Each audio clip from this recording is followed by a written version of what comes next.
Judge Patterson doesn't know who he's just insulted. The gavel strikes oak. The sound echoes through Veterans Court like a gunshot. Colonel James Mitchell stands in orange jumpsuit and shackles. His back stays straight. His chin stays level. 30 years of military bearing doesn't break for courthouse theater. "State your name for the record," Patterson says.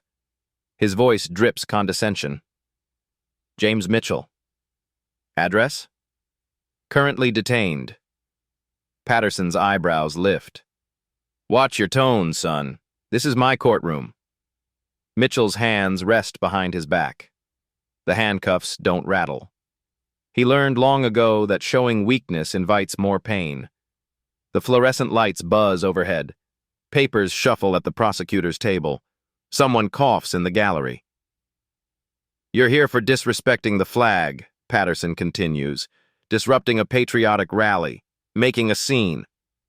The words hang in stale courtroom air. Mitchell's breathing stays controlled, in and out, like counting seconds between artillery rounds. The man in handcuffs has seen worse enemies than this. The stenographer's fingers dance across her machine. Click, click, click. The sound marks time in this theater of injustice. Mrs. Rodriguez has worked these courts for 27 years. She knows when something feels wrong. District Attorney Wilson rises from his seat. His suit costs more than most people's rent. His smile doesn't reach his eyes. "Your Honor, the defendant showed clear disregard for American values. Veterans like him should know better." Veterans like him. The phrase cuts through silence. Mitchell's jaw tightens by millimeters. Patterson nods like Wilson just quoted scripture. Bailiff Cruz shifts his weight near the door. His hand stays close to his weapon. "Tell me about this Memorial Day incident," Patterson demands. Wilson loves the spotlight. His voice carries that practiced politician's cadence. "Families were honoring our fallen heroes. Children were singing patriotic songs. The defendant disrupted this sacred ceremony." The prosecutor's table holds neat stacks of papers, evidence folders marked with colored tabs. Wilson picks up a file like he's holding sacred text. The pages whisper as he turns them. Witnesses say Mitchell became agitated during the ceremony. He questioned the organizers' methods. He caused a disturbance that forced police intervention. Mitchell's service record sits locked in Pentagon computers. His Medal of Honor citation gathers dust in a frame somewhere. His prosecutorial credentials remain buried in federal databases. But here now he's just another black man in chains. "What's your version?" Patterson asks. "I attended to honor fallen soldiers," Mitchell says. His voice carries decades of command presence. "I questioned certain tactics used at the event." "Questioned how?" "I asked why Gold Star families were seated behind donors." The courtroom stills. Even the air conditioning seems to pause. Wilson's folder closes with a soft thud. Patterson's drumming fingers stop mid-beat. "You disrupted a patriotic ceremony over seating?" Patterson's voice rises. "You think you know better than the organizers?" Mitchell's shoulders stay square. "I think Gold Star mothers deserve front-row seats." The truth hangs in recycled air. Wilson shifts his papers. Cruz adjusts his belt. The stenographer's fingers keep moving. Click, click, click. Recording everything for posterity. What happens next will redefine patriotism in this courthouse forever.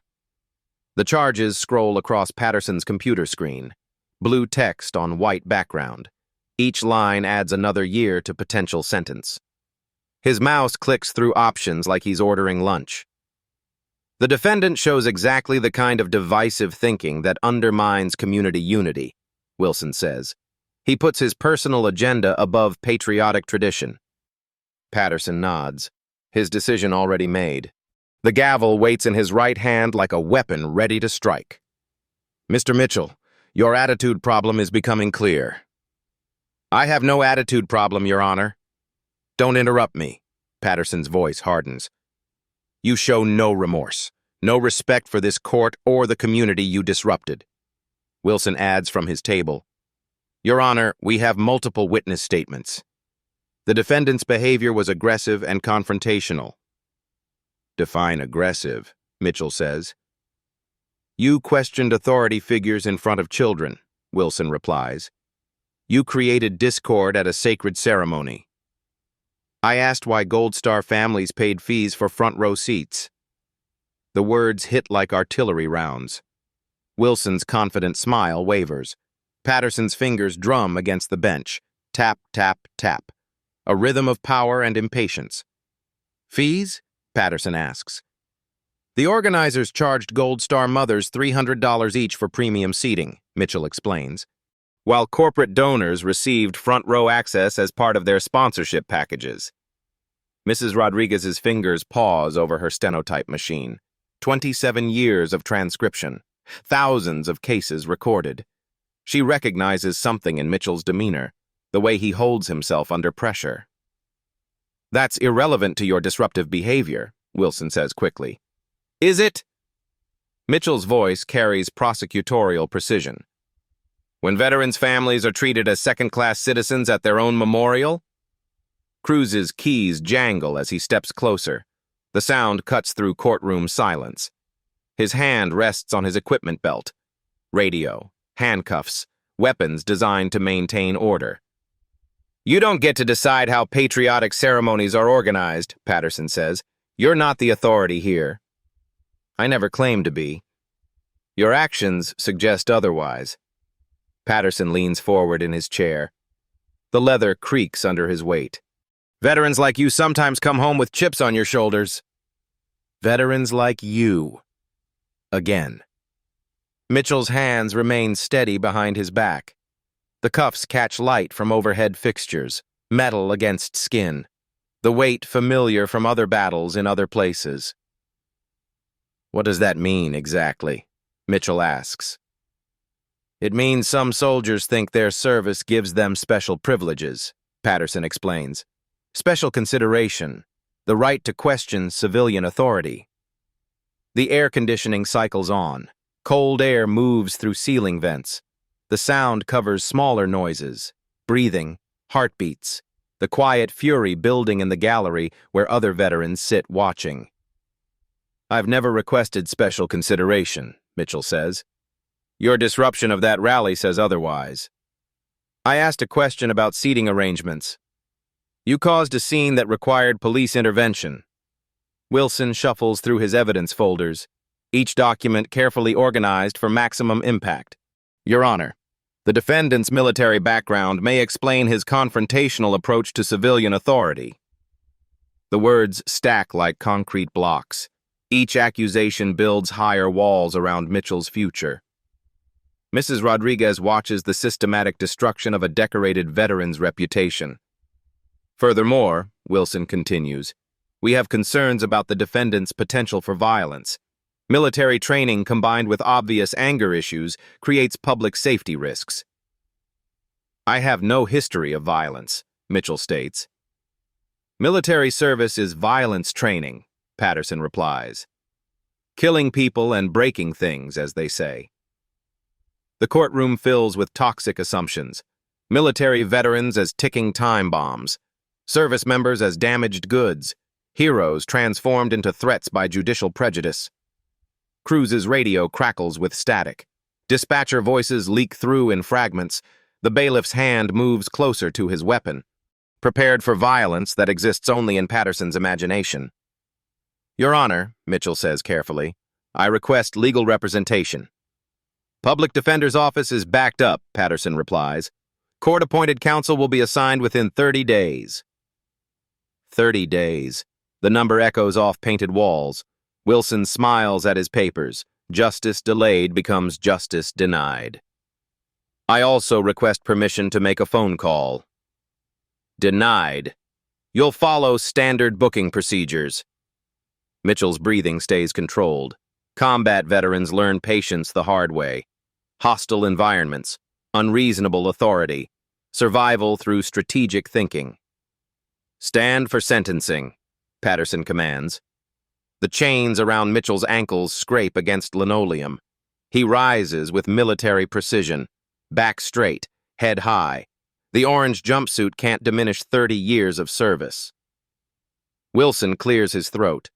Your Honor, given the defendant's apparent lack of remorse and the serious nature of undermining patriotic values, we recommend maximum penalty. Patterson's gavel lifts above the bench. The wooden hammer catches fluorescent light. Judgment waits in suspended motion. Mitchell's fate balances on one man's prejudice. Before I impose sentence, Patterson says, I want to address your attitude problem directly. His chair swivels as he leans back. The mechanism squeaks under pressure. His fingers interlock across his stomach, a pose of absolute authority. Young man, you seem to think you know better than everyone else, that your opinion matters more than community standards. Mitchell's expression doesn't change. Decades of briefings with hostile commanders taught him emotional control. The stenographer's machine keeps clicking, recording Prejudice for posterity. Military service doesn't make you special, Patterson continues. It doesn't give you the right to disrupt civilian ceremonies or question legitimate authority. The lecture builds like Stormfront, each word designed to diminish, to reduce, to transform hero into problem. Mrs. Rodriguez's eyes stay focused on Mitchell's face. Something about his bearing suggests hidden depths. Patterson's phone buzzes with an incoming call. He glances at the display, then ignores it. Local politics take precedence over federal intrusion. What branch did you serve in? Patterson asks. Army. Rank? Colonel. Retired. The title hangs in courtroom air. Patterson's eyebrows lift slightly. Wilson's pen stops moving across his legal pad. Cruz's radio crackles with distant voices. Colonel, Patterson says slowly. Well, Colonel, your military rank means nothing in my courtroom. Here, you're just another defendant who disrupted the peace. Mrs. Rodriguez's fingers dance across her machine, recording everything, including the systematic destruction of constitutional rights disguised as judicial authority. I've seen too many veterans use their service as an excuse for bad behavior, Patterson continues, thinking they deserve special treatment. The accusations multiply like cancer cells, each assumption more toxic than the last. Mitchell stands silent under the assault, letting Patterson reveal his true nature for the record. Patterson's next ruling will trigger something unstoppable. Given the defendant's continued defiance, Patterson announces, I'm adding contempt of court to the charges. The gavel strikes once, sharp, final. The sound echoes through the courtroom like a gunshot. Wilson's smile spreads across his face. Another victory for law and order. Furthermore, Patterson continues, I'm upgrading the original charges. Disorderly conduct becomes inciting public discord. Disturbing the peace becomes threatening public safety. Each upgraded charge carries heavier penalties. Misdemeanors transform into serious offenses. Mitchell's future narrows with every word from Patterson's mouth. Your Honor, Mitchell says, I request to see the specific statutes. Denied. You had your chance to cooperate. Wilson stands at his table, papers arranged for dramatic effect. Your Honor, the defendant's pattern of questioning authority demonstrates ongoing public safety concerns. Agreed. Bail is denied. The words hit like sledgehammer blows. No bail, no release, no chance to prepare defense from outside. Mitchell's jaw tightens by millimeters, the only sign of emotion breaking through military discipline. Transport to county detention will arrive within the hour, Patterson says. The defendant will be held pending trial. Cruz approaches with additional restraints. Leg irons, waist chain, the full ensemble for maximum humiliation. Metal clinks against metal as he sorts through his equipment. Is this necessary? Mrs. Rodriguez asks quietly. Standard procedure for violent offenders, Cruz replies, loud enough for everyone to hear. Violent offenders. The label sticks like tar. Mitchell has never been convicted of violence, never been charged with violence. but Cruz's words paint him as dangerous threat. "Turn around," Cruz commands. Mitchell complies with military precision. The waist chain locks around his midsection. Steel links connect to handcuffs. Every movement becomes calculated effort. "I request permission to contact my attorney," Mitchell says. "You don't have an attorney," Patterson replies. "Public defender will be assigned when scheduling permits." "I request permission to contact federal authorities." Patterson's eyebrows lift. "Federal authorities? What federal authorities?" "Department of Justice. Civil Rights Division." The words hang in courtroom air like smoke from explosions. Wilson's confident expression wavers. Cruz's hands pause over the ankle restraints. "Why would you contact civil rights?" Patterson asks. "Constitutional violations require federal oversight." "What constitutional violations?" "Denial of counsel, excessive bail, systematic bias in charging decisions." Mrs. Rodriguez's fingers fly across her stenotype machine. Constitutional violations, federal oversight. Her 27 years of court experience recognize dangerous territory. "You're not a lawyer," Patterson says. "I didn't claim to be." "Then you don't know constitutional law." "I know my rights." Wilson intervenes from his table. "Your Honor, the defendant is clearly trying to intimidate this court with frivolous federal threats." Cruz finishes attaching the ankle restraints, short chain between Mitchell's feet, designed for shuffling steps and maximum difficulty. The bailiff enjoys his power over decorated veteran. "Federal threats aren't frivolous," Mitchell says quietly. "What's that supposed to mean?" Patterson demands. "It means civil rights violations have federal consequences." The temperature in the courtroom seems to drop. Mrs. Rodriguez watches Mitchell's face. Something in his bearing suggests knowledge beyond typical defendant understanding. "Are you threatening this court?" Patterson asks. "I'm stating legal facts." "You're in no position to state anything." Constitutional rights don't disappear with arrest. Cruz tests the restraints, tugging chains, checking locks, ensuring maximum security for minimum threat. His radio crackles with transport coordination. "Your federal threats don't scare me," Patterson says.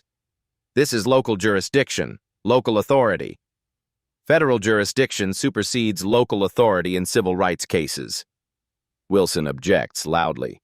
"Your Honor, the defendant is clearly coached in legal terminology designed to disrupt proceedings." "Coached by whom?" Patterson asks. "Unknown co-conspirators, anti-government activists, professional agitators." The accusations multiply like virus infections, each assumption more paranoid than the last. Mitchell stands silent under the assault, letting them reveal their true nature. "Transport is 5 minutes out," Cruz announces. Patterson nods satisfaction. Problem solved. Troublemaker removed. Order restored to his courtroom. "Mr. Mitchell," he says, "your federal threats and constitutional arguments won't help you in county lockup." Mitchell's breathing stays controlled. In and out, like counting seconds between artillery rounds. His wrists rest comfortable in the restraints. He's worn worse chains in worse places. "The phone call you denied will happen anyway," Mitchell says quietly. The words carry absolute certainty. Not threat, not bluster. Simple statement of fact. Patterson's confident smile wavers slightly. Mrs. Rodriguez saves her stenotype file. Constitutional violations on official record. Federal oversight mentioned multiple times. Her professional instincts suggest major problems ahead. The phone call Patterson denied will happen anyway. Mrs. Rodriguez watches the transport van pull away through courthouse windows, blue and white vehicle disappearing into afternoon traffic. Mitchell's chains glinting in sunlight before doors slam shut. Her computer screen glows with familiar databases. 27 years of court service earned her access to multiple systems. Attorney registrations, federal court records, background verification tools. She types carefully. James Mitchell. Army. Retired. The basic search returns standard information. Military service confirmed. No criminal history. Clean background check from 3 years ago. But something feels incomplete. Like reading a redacted document with crucial lines blacked out. Patterson's voice echoes from the bench. Next case. People versus Rodriguez. Domestic disturbance. The machinery of justice grinds forward. Next defendant, next victim. Mrs. Rodriguez types while Patterson lectures another minority defendant about respect and authority. Her screen refreshes with new results. James Mitchell, attorney registration. The entry makes her pause. Federal court admission. Department of Justice. Current status, active. Her heartbeat quickens. She double-checks the information. Same James Mitchell. Same birth date. Same military service dates. But this James Mitchell carries federal prosecutor credentials. Wilson organizes papers at his table. Evidence folders from the Mitchell case. Witness statements. Police reports. The prosecution looks solid from his perspective. Mrs. Rodriguez opens another database. DOJ Employee Directory. Internal access requires verification. She uses her federal court stenographer credentials. The system accepts her login. James Mitchell, Civil Rights Division. Special assignment, judicial misconduct and systematic bias investigations. Current cases, classified, security clearance, top secret. The revelation hits like lightning. She stares at her screen in disbelief. Federal prosecutor, civil rights investigator. Currently assigned to judicial misconduct cases. Mrs. Rodriguez? Patterson calls. Are you getting all this? Yes, Your Honor. Her fingers resume typing automatically. Muscle memory from decades of transcription. But her mind races through implications. Patterson just arrested a federal prosecutor investigating judicial misconduct. The irony would be funny if the consequences weren't so serious. She glances around the courtroom. Wilson shuffling papers. Cruz checking his equipment. Patterson lecturing the next defendant. None of them realize what just happened. Her phone has federal contact numbers programmed for emergencies. Court stenographers sometimes need to verify credentials for out-of-state attorneys. Professional courtesy calls to Washington. She dials information. Department of Justice, Civil Rights Division. The connection routes through multiple security layers. Government phones require authentication. Static crackles before clear tones emerge. Civil Rights Division, Director's Office. This is Carmen Rodriguez, Federal Court Stenographer. I need to verify attorney status for James Mitchell. Please hold. Elevator music fills her earpiece. Generic instrumental versions of patriotic songs. The irony cuts deep. She watches Patterson deny another defendant's request for adequate counsel.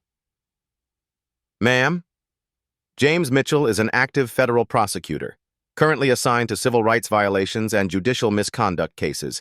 May I ask why you're calling? Mrs. Rodriguez glances around the courtroom. Patterson's voice booms across the space. Wilson's confident gestures. Cruz's satisfied expression. He was just arrested and detained on misdemeanor charges in local court. Silence on the federal line. Then, please repeat that. Federal prosecutor James Mitchell was arrested on charges of disorderly conduct and contempt of court. He's being held without bail. Ma'am, I need to transfer you to our director immediately. Please don't hang up.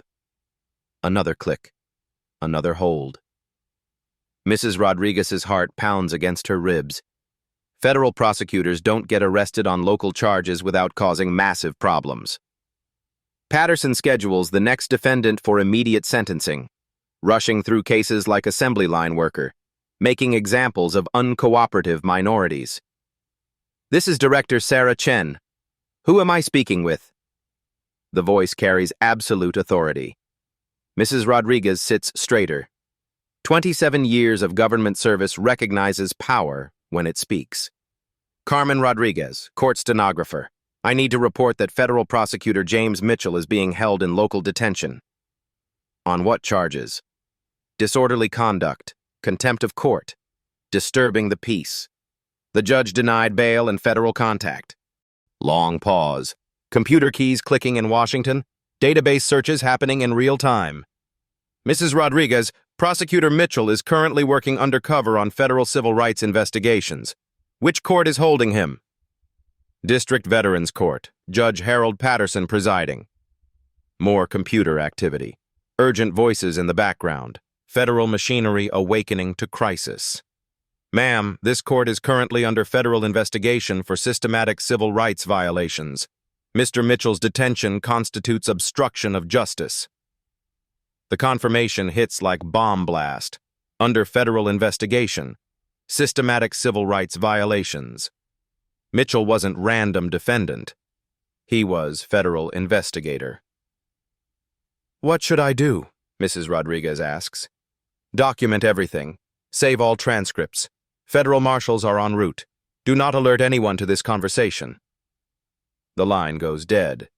Mrs. Rodriguez stares at her phone. Federal marshals en route. Investigation blown wide open. Constitutional crisis developing in real time. Wilson approaches her desk. What was that phone call about? Verifying out-of-state attorney credentials, she lies smoothly. For which case? Traffic court tomorrow, standard procedure. He nods and returns to his table, satisfied with mundane explanation. No idea that federal authority just learned about Mitchell's detention. Patterson bangs his gavel. Court will recess for 30 minutes. The judge disappears into chambers, probably calling political supporters, boasting about putting troublemaker in his place. No idea that federal investigators now know his location. Mrs. Rodriguez saves her work with trembling fingers. Every transcript, every ruling, every denial of constitutional rights, all preserved for federal review. Cruz checks his radio. Transport confirmations, detention processing, administrative details of destroying federal prosecutors' cover operation. In the gallery, other veterans sit quietly. Old soldiers who served their country, young soldiers still carrying invisible wounds. They watched one of their own get railroaded by corrupt system. Mrs. Rodriguez's computer shows new search results. James Mitchell's federal cases, prosecutions of corrupt judges, civil rights violations, systematic bias investigations. Patterson's courthouse appears in multiple case files. Subject of federal investigation for 18 months. Citizen complaints about racial bias. Statistical evidence of constitutional violations. Mitchell wasn't random defendant disrupting patriotic rally. He was federal prosecutor gathering evidence at community event. Patterson just arrested the investigator documenting his crimes. Her phone buzzes with text message. Unknown number. Federal area code. Maintain normal operations. Document everything. Help arrives soon. Mrs. Rodriguez deletes the message.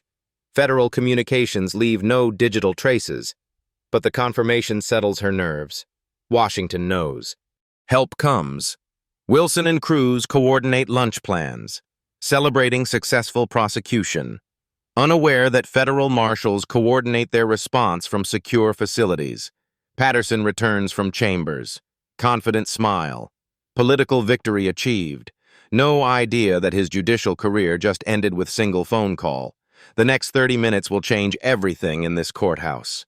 Mrs. Rodriguez just found something that changes everything. Mrs. Rodriguez's phone rings again. Different number. Pentagon area code. Her hands shake slightly as she answers. Federal Court Stenographer Rodriguez. Ma'am, this is Colonel Sarah Martinez, Pentagon Legal Affairs. We received notification that Colonel James Mitchell has been detained. The military connection sends shockwaves through her system. Pentagon involvement. This escalates beyond civil rights violations into national security territory. Yes, ma'am. He's being held at county detention.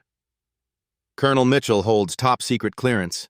His detention compromises ongoing federal operations. Mrs. Rodriguez glances around the courtroom. Patterson reviewing sentencing guidelines. Wilson preparing closing arguments for the afternoon docket. Neither man understands the magnitude of their mistake. "Ma'am, what are my instructions?" "Continue normal operations. Military police are coordinating with federal marshals. Situation will be resolved within the hour." The line goes dead. Mrs. Rodriguez stares at her phone.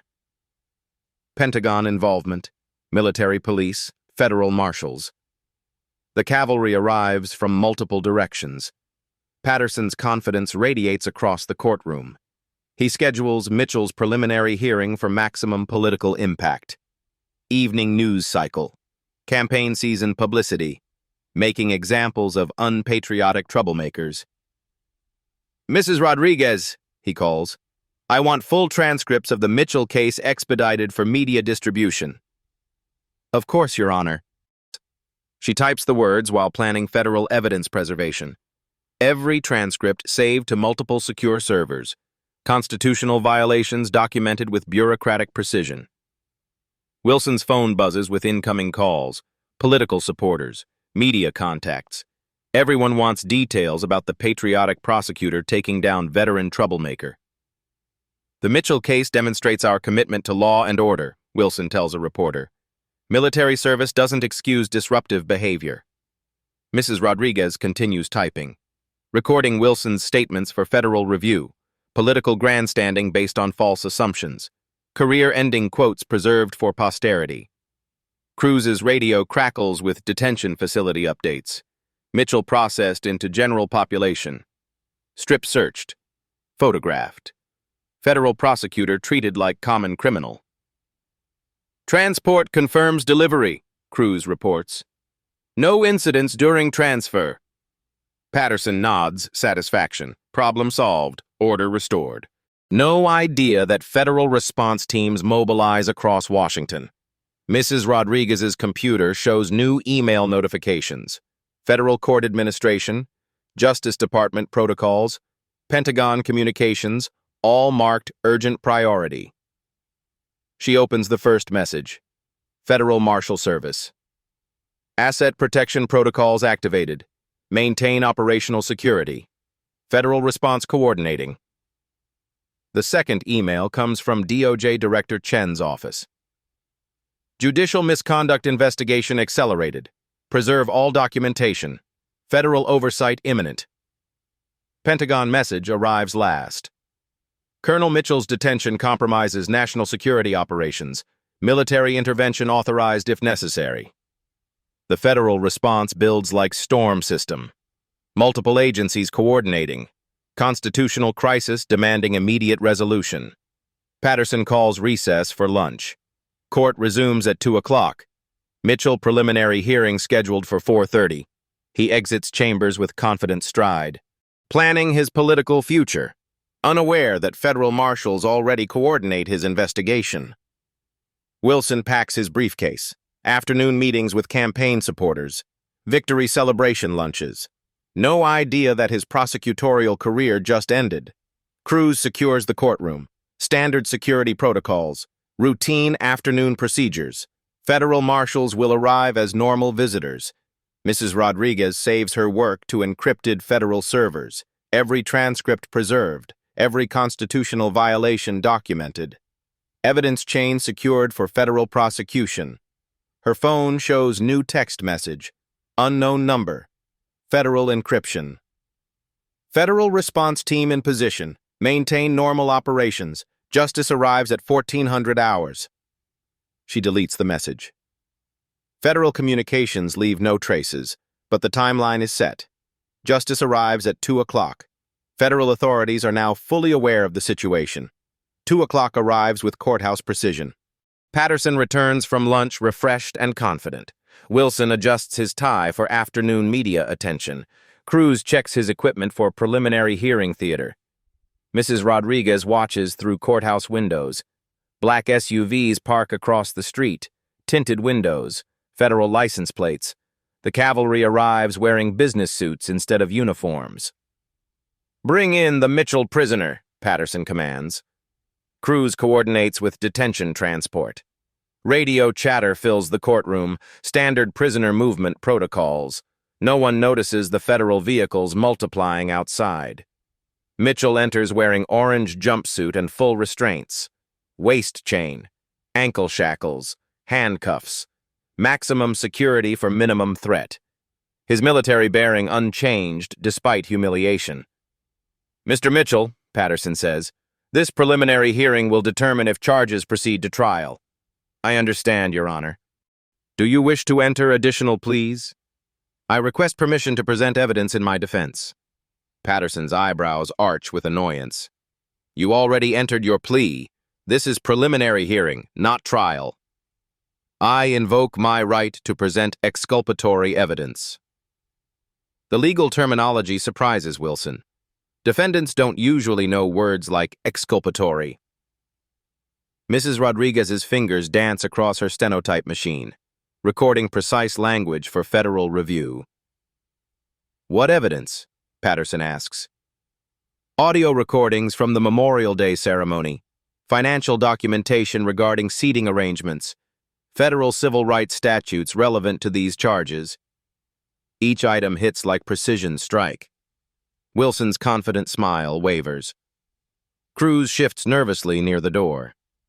Mrs. Rodriguez recognizes prosecutorial presentation skills. "Where would you obtain such evidence?" Patterson demands. "Same methods used to document systematic bias in judicial sentencing patterns." "Sorry." The threat hangs in courtroom air like smoke. Patterson's face reddens slightly. Wilson fumbles through his papers. Cruz speaks quietly into his radio. "What are you suggesting?" Patterson asks. "I'm suggesting this court demonstrates patterns that warrant federal investigation." Mrs. Rodriguez types rapidly. Federal investigation mentioned again. Mitchell knows exactly what buttons to push, like prosecutor building case piece by piece. "You're in no position to threaten anyone," Patterson says. "Constitutional facts aren't threats." "What constitutional facts?" "Denial of counsel, excessive bail, systematic bias in charging decisions, federal civil rights violations disguised as local law enforcement." Wilson objects from his table. "Your Honor, the defendant is clearly coached in legal terminology designed to disrupt proceedings." "By whom?" Patterson asks. "Unknown co-conspirators, professional agitators with anti-government agenda." Mitchell's expression doesn't change, letting them reveal their paranoia for the record. Mrs. Rodriguez recognizes tactical patience, like attorney allowing opposing counsel to impeach themselves. "I request permission to contact federal authorities," Mitchell says. "Denied. This is local jurisdiction." Federal jurisdiction supersedes local authority in civil rights cases. What civil rights cases? The systematic violation of constitutional protections in this courthouse. Patterson's confidence wavers. Mitchell's knowledge extends beyond typical defendant understanding. The legal precision suggests professional training. "Are you a lawyer?" Patterson asks. "I have legal training." "What kind of legal training?" "Federal courthouse experience." The answer reveals nothing while implying everything. Wilson looks confused. Cruz adjusts his equipment belt. Mrs. Rodriguez saves her transcript to secure servers. Through courthouse windows, more federal vehicles arrive. Unmarked sedans, government plates, professional surveillance teams taking positions. "Mr. Mitchell," Patterson says carefully, "explain your federal courthouse experience." "I've worked in federal courtrooms for 15 years. "In what capacity?" "Legal capacity." Patterson's frustration builds. Each answer technically responsive but strategically evasive, like deposing hostile witness who knows courtroom rules. "Are you employed by the federal government?" "I work for the Department of Justice." The revelation explodes through courtroom silence. Wilson's papers scatter. Cruz's hand moves toward his radio. Mrs. Rodriguez's typing pauses momentarily. "In what capacity?" Patterson asks quietly. "Prosecutorial capacity." "You're a federal prosecutor?" "Yes." The simple word transforms everything. Power dynamics shift instantly. Patterson grips his gavel like life preserver. Wilson stares at his evidence folders with growing horror. Cruz's radio crackles with urgent transmission. Federal marshals requesting courthouse access. Official business. The bailiff looks at Patterson for instructions. The judge's face has gone pale.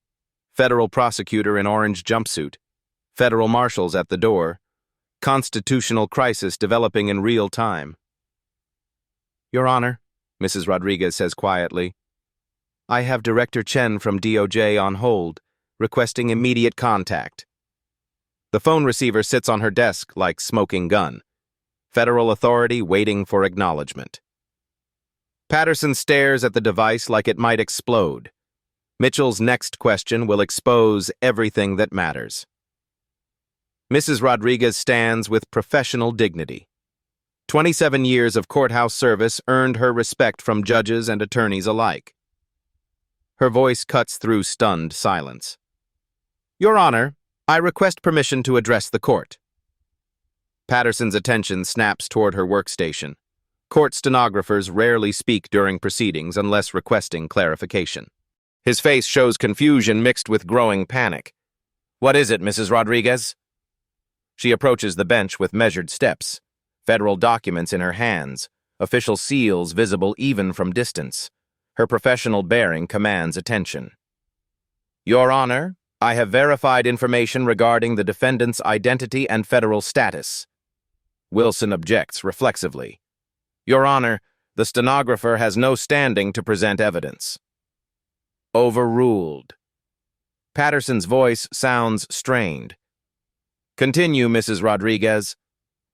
She unfolds the documents with deliberate precision. Each page reveals another layer of Mitchell's credentials. Federal prosecutor identification, Civil Rights Division assignment, active duty status confirmed by multiple agencies. I contacted the Department of Justice to verify Mr. Mitchell's background, she explains. He is an active federal prosecutor assigned to civil rights violations and judicial misconduct investigations. The words hit like grenades.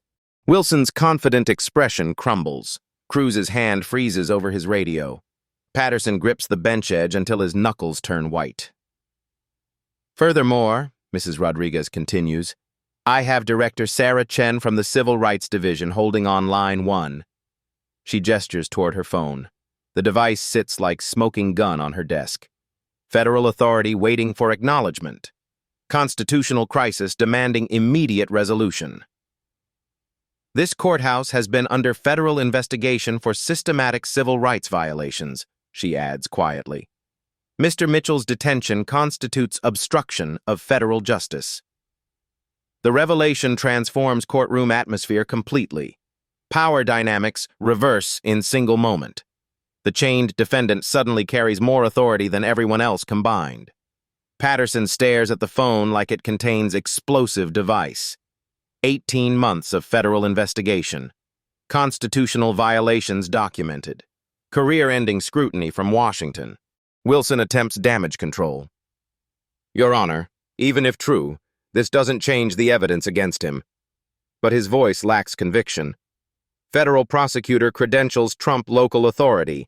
Constitutional protection overrides municipal prejudice.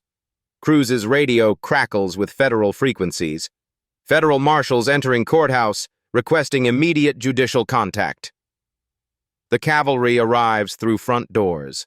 Official badges, federal authority, justice delayed becoming justice delivered. The full scope of Mitchell's authority is about to be unleashed. Mitchell's restraints fall away as Mrs. Rodriguez unlocks them with Cruz's own keys. The chains hit the floor with metallic finality. He stands with renewed dignity, federal authority no longer hidden beneath orange cotton. Your Honor, Mitchell says, his voice carrying prosecutorial command, I am Colonel James Mitchell, United States Army, retired, Medal of Honor recipient, current federal prosecutor with the Department of Justice Civil Rights Division. Each credential detonates through courtroom silence. Patterson's face drains color. Wilson's papers slip from trembling hands. Cruz backs toward the exit like cornered animal. I received the Medal of Honor for actions in Kandahar province, Mitchell continues, leading rescue operations under enemy fire, protecting American soldiers and Afghan civilians from Taliban execution. The stenographer's machine clicks frantically. Mrs. Rodriguez captures every word for federal record. Her phone still holds Director Chen on hold, federal authority waiting for justice. After military retirement, I prosecuted war crimes for the Judge Advocate General Corps. American officers who tortured prisoners, soldiers who violated Geneva Convention protocols, military personnel who dishonored their oath to protect the innocent. The revelations stack like evidence pyramid. Each layer reveals more credibility, more authority, more power to dismantle corrupt local systems. Since joining the Civil Rights Division, I have prosecuted judges for systematic bias, district attorneys for evidence suppression, law enforcement officials for constitutional violations. Patterson's gavel sits motionless in his grip. The weapon of judicial authority suddenly feels dangerous to wield. Federal oversight has arrived wearing orange jumpsuit. For 18 months, this courthouse has been under federal investigation, Mitchell announces, triggered by citizen complaints about racial disparities in sentencing, statistical evidence of constitutional violations, systematic denial of equal protection under law. Wilson stands shakily. Your Honor, I object to this entire— Sit down, Mitchell commands with prosecutorial authority. You are both subjects of ongoing federal investigation. Any statements you make can and will be used in federal court. The Miranda warning hits like constitutional sledgehammer. Cruz's hand freezes over his radio. Federal marshals don't respond to local bailiff emergency calls. Mitchell removes his orange jumpsuit to reveal federal credentials underneath. Badge and identification card. Justice Department authority. Constitutional power exercised with precision. The Memorial Day incident was federal surveillance operation, he explains, documenting how community leaders treat Gold Star families, recording conversations about payment structures for patriotic privilege. Mrs. Rodriguez hands Patterson the phone. Director Chen's voice crackles through speaker mode. Judge Patterson, you are holding a federal prosecutor on fabricated charges. This constitutes obstruction of justice. Federal authority speaks directly from Washington. No more hiding behind local jurisdiction. Constitutional accountability arrives with digital clarity. I have complete audio recordings of rally organizers, Mitchell continues. Gold Star mothers charged $300 for front row seating. Veterans' families treated as profit centers at their own memorial ceremony. The evidence stacks in devastating layers. Audio recordings, financial documentation. 18 months of federal investigation triggered by systematic constitutional violations. Furthermore, I have statistical analysis of Judge Patterson's sentencing patterns.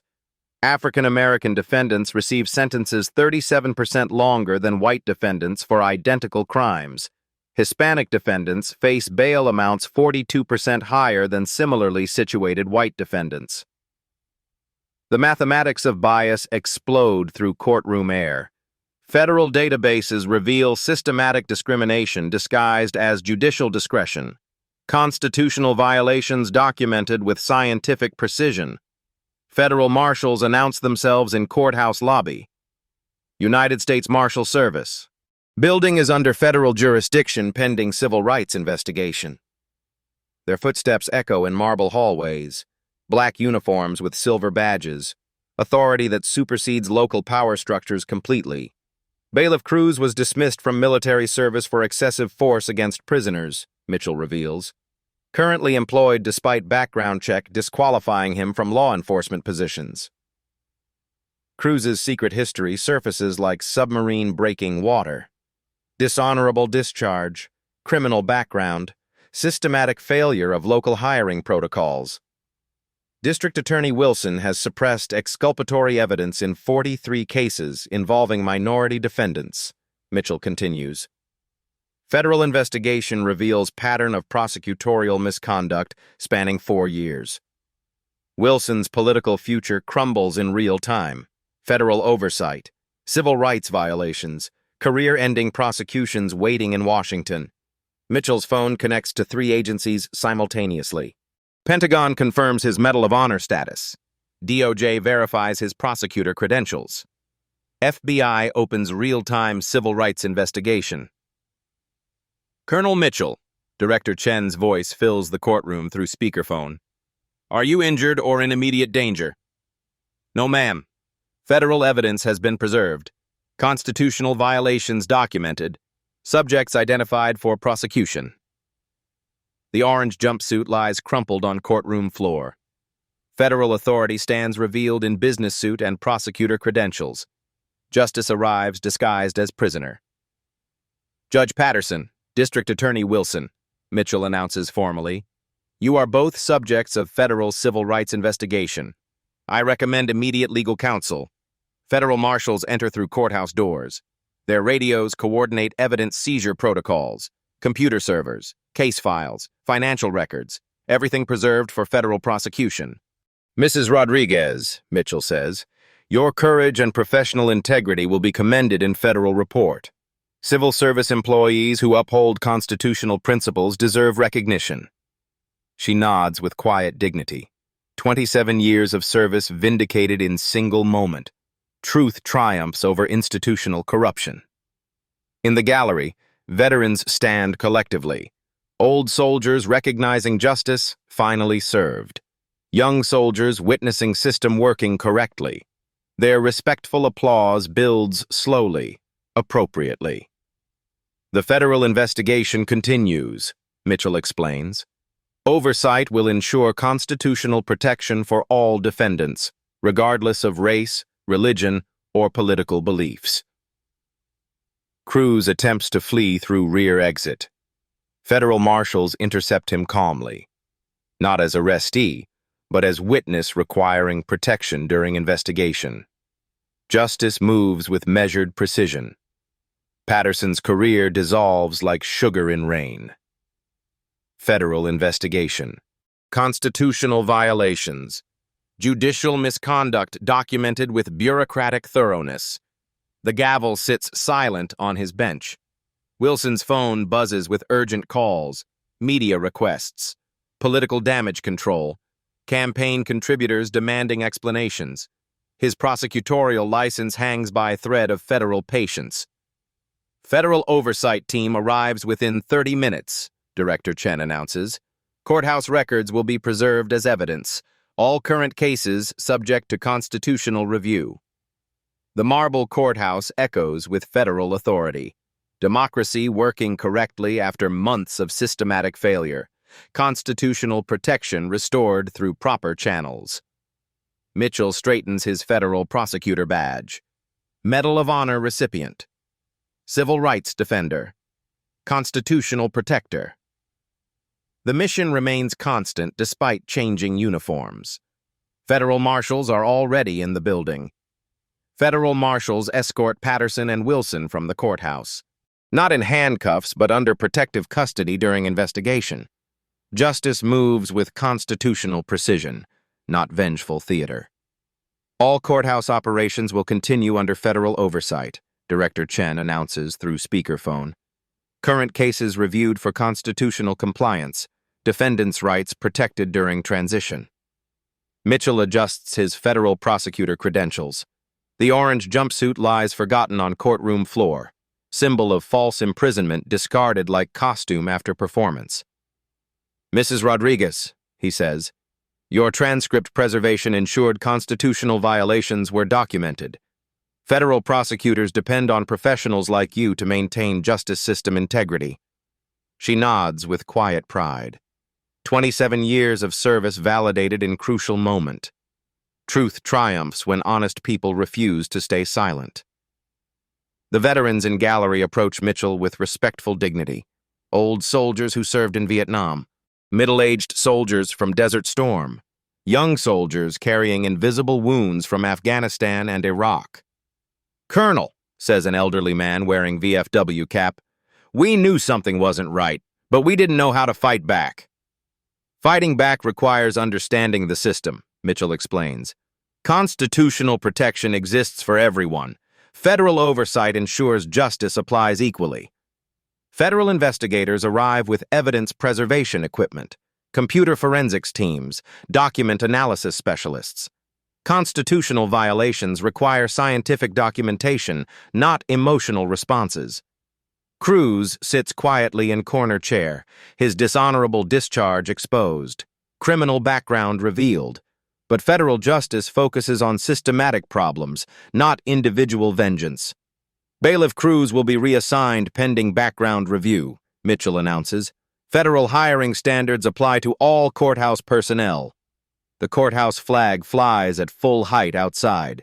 Red, white, and blue fabric moves in afternoon breeze. Symbol of democracy protected by those who understand its true meaning. Mitchell's phone buzzes with Pentagon communication.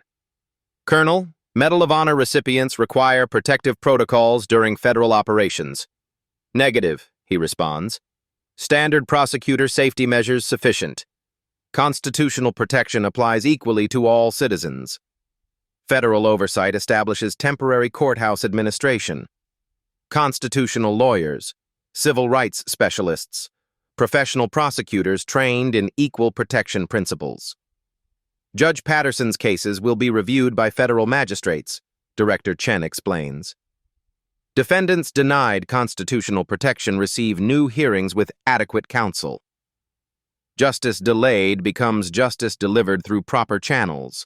Federal resources ensure constitutional compliance without political theater. Wilson's office undergoes evidence preservation, case files, email servers, financial records. Systematic prosecutorial misconduct requires comprehensive documentation. District Attorney Wilson's suppressed evidence will be provided to defense attorneys, Mitchell announces. Federal transparency ensures constitutional discovery rights. Mrs. Rodriguez continues typing official transcripts. Her stenotype machine records constitutional restoration in real time. Democracy working correctly deserves permanent documentation. The courthouse marble echoes with federal authority, not oppressive control, but constitutional protection. Justice system functioning as founders intended. Federal investigation will continue for 6 months, Mitchell explains. Systematic bias requires systematic solutions. Constitutional compliance takes time to establish properly. Local news crews arrive outside courthouse. Federal investigation draws media attention. Constitutional stories matter more than political theater. This courthouse exemplifies broader constitutional challenges, Mitchell tells reporters. Federal oversight ensures equal protection under law for all Americans. The veterans slowly disperse from gallery. Justice witnessed. Constitutional protection restored. System working correctly for decorated soldiers and ordinary citizens alike. Gold Star families deserve front-row seats at every memorial ceremony, Mitchell states. Patriotism means protecting constitutional rights, not selling premium access to grief. Federal marshals coordinate evidence preservation with professional efficiency. Constitutional violations documented. Civil rights restored. Justice system repaired through proper channels. Mitchell's Medal of Honor citation hangs in Pentagon hallway. Bronze star gleaming under fluorescent lights. Heroism continues in courtrooms and federal investigations. True patriots defend constitutional principles for everyone, he explains. Not just those who share their political beliefs or skin color. The stenographer's machine falls silent. Official transcripts completed. Constitutional violations documented for federal prosecution. Truth preserved in permanent record. Cruz's replacement arrives within hours. Honorably discharged veteran. Clean background check. Professional training in constitutional protection protocols. Courthouse security will reflect constitutional values, Mitchell announces. Equal treatment under law requires equal protection in practice. Federal oversight team establishes constitutional compliance protocols. Equal sentencing guidelines. Transparent bail procedures. Adequate counsel for all defendants regardless of economic status. Constitutional protection costs money, Mitchell explains. Federal resources ensure justice isn't rationed by local budgets. Mrs. Rodriguez receives federal commendation for professional courage. 27 years of service recognized by constitutional authorities. Truth-telling rewarded instead of punished. The courthouse restoration takes months, not days. Constitutional compliance requires systematic change. Federal patience ensures permanent solutions over political quick fixes. Justice belongs to everyone, Mitchell concludes, not just those who wear judicial robes or prosecutorial badges. Federal investigation expands to neighboring jurisdictions. Constitutional violations spread like infections. Systematic problems require systematic solutions. Mitchell returns to Washington for new assignments, civil rights cases across America. Constitutional protection remains full-time mission. The courthouse flag continues flying. Democracy protected by federal oversight. Constitutional principles stronger than local prejudice. Real patriots protect constitutional rights. Mitchell's final words echo through marble halls. Even when protecting those rights requires challenging local authority. Federal justice moves with constitutional precision. Truth triumphs over prejudice. Democracy works when patriots defend principles over politics. The gavel rests silent on federal judges' bench. Constitutional authority speaks louder than local bias. Equal protection under law restored through proper channels. Mrs. Rodriguez's transcripts join federal archives. Constitutional violations documented for history. Truth preserved for future generations. Justice delayed becomes justice delivered. Constitutional protection restored. Democracy working correctly. True patriotism defends constitutional principles for all Americans, not political privilege for few. If you found this story of justice and constitutional protection compelling, subscribe to Beat Stories for more true accounts of ordinary people standing up for what's right. Hit that notification bell to never miss stories that prove the system works when patriots defend principles over politics. Because real heroes don't always wear uniforms. Sometimes they wear stenographer badges and federal prosecutor credentials, fighting for constitutional rights one case at a time.